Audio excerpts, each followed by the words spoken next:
Now, Howard, it's so frustrating to me because um, the whole issue is so simple. I've talked about how I can simplify it down to a tweet. It's one question: which side wants to commit genocide against the other? It boils down to being that simple. Yet, Yes, it does. You're why absolutely right. why is it that we can't articulate it that simply? And why? Well, I guess in this country there is I mean, the majority of people do support Israel in the United States, right? I mean, Well, that's there's a the simple polls. factor. Yeah. There is an idea, and it's a combination of the evolutionary psychology and biology that I use with the ideas of a guy named Zebatinsky. I lived in Israel for 13 months on a kibbutz called Sarid Be'emek, that's in the valley of Jezreel. It's near a little town, a little Arab town called Afula. And Afula is the first town that ever experienced a bus bombing in Israel. And it was what's called a Hashomer Hatzoir kibbutz, which means it's precisely this kind of radical, revolutionary Marxist kibbutz that Noam Chomsky, a guy that I really disagree with profoundly. Hmm. I love his idea of deep structures. So when it comes to his ideas in linguistics and science, I love his stuff. But when it comes to politics, it makes me sick. Um, at any rate, Noam Chomsky also lived in a Hashemir Hatzair kibbutz. But the Hashemir Hatzair kibbutzim have an ideology coming from Zabotinsky. And Zabotinsky says that basically uh, the the really really rich people in whatever country you want to choose use the Jews as a front. They use the Jews in the most visible positions possible so that when the resentment came against the really wealthy would never feel it. It would never be exercised against the really wealthy. It would be exercised against the Jews. In Poland, that situation existed because apparently the Jews were made the managers of huge, huge estates, but they weren't raking in the money from these huge estates. These huge estates belonged to the aristocracy. The aristocracy were raking in the money.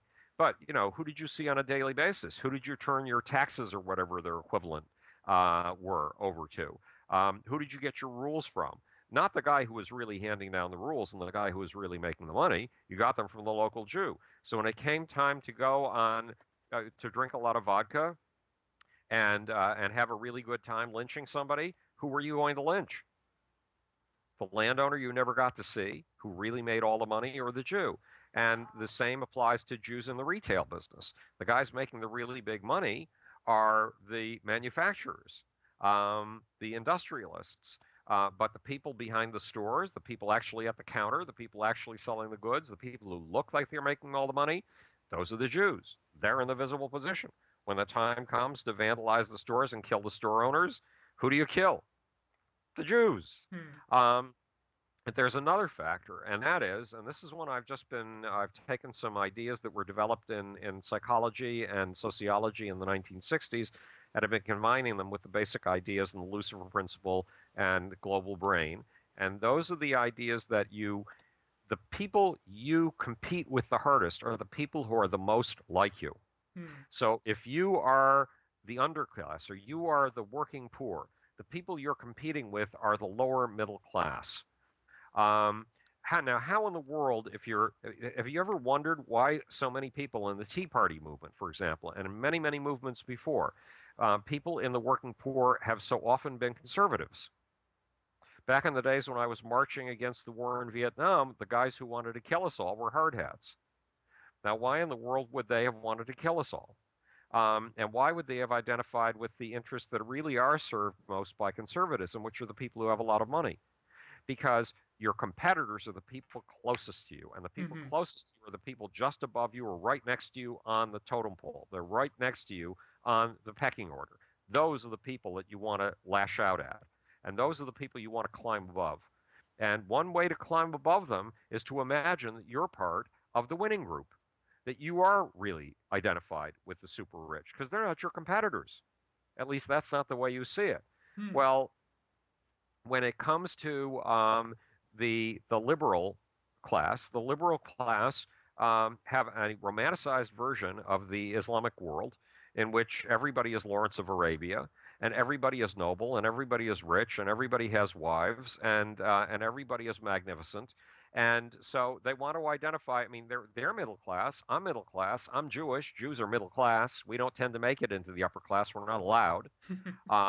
The only ones who've ever made it up there are the Rothschilds, um, and they're used as a basically token Jews within the upper class. So who in the world, if you're middle class, do you want to stomp out of the way? And remember, liberals are middle class. Me, I'm Jewish, right? Plus, I'm an easy target. I'm the sixth, the seventh rat on the hot plate. I'm weak. Only 13.5 million of me. One day, when I had a black assistant, I asked him, how many Jews are there in the world versus how many Arabs? And he said, oh, about the same. And I said, how many Jews are there in the world versus how many black people? And he said, oh, about the same. That's absolutely ridiculous. 13.5 million Jews, less than one city, and there are hundreds of astonishing cities in the Islamic world. From Kuala Lumpur and Dubai to Riyadh and whatever it's called in Morocco and Algeria. They're all over the place. These fabulous Arabs and Islamic cities. Um, but we're an easy target. And what do people pick on when they're on the hot plate? The easy target. Israel's the easy target. It just seems so classy to build it up as the third largest military power in the world. What Yeah. bullshit! Give me a break. So Sorry to Howard, use this harsh language no, you can get away on with the bullshit. internet. That's fine. Yes, but we ran a cartoon with bullshit when Penn Jillette he had a moment the other week. So we ran a cartoon with bullshit. So don't worry, oh, you can say bullshit. neat. Okay, terrific. Yeah. But that's the general lay of the land. I mean, you lay it into the whole picture of mammalian history and the whole picture of groups as learning machines battling each other, and the fact that learning machines do best if they have hierarchical orders, if they have these hierarchical structures. I mean, they do best if they have a combination of freedom. Opposite, another Bloomism, opposites are joined at the hip. Hmm. Cultures do best, societies do best, they're the smartest when they combine competition and a certain amount of hierarchy, when they don't have too much of either. Too much hierarchy and you freeze in place and you become a Stalinist society. And too much competition and you fraction, you shatter, you fragment, you become a nihilist society.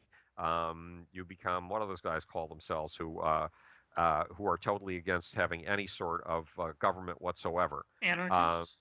Yes, you become an anarchist. Hmm. Thank you. So, at any rate, you need a certain amount of these things, but Jews are purged from the ranks because we're at the very bottom. And there's another factor, and that is the three great religions of the world. What are they all? What are the two of them derive from a single one? Which is the single one the other two derive from? Judaism. Yes, exactly. Hmm. Mohammedanism derives from Judaism, and Christianity derives from Judaism. Now, what did we just say about those with whom you compete the most? They're the Uh, people closest to you, right? hmm. The people who are most similar to you, the people who are your most similar competitors. Brothers fight each other far harder than people who never grew up in the same family. So Howard, let's talk concretely a little bit.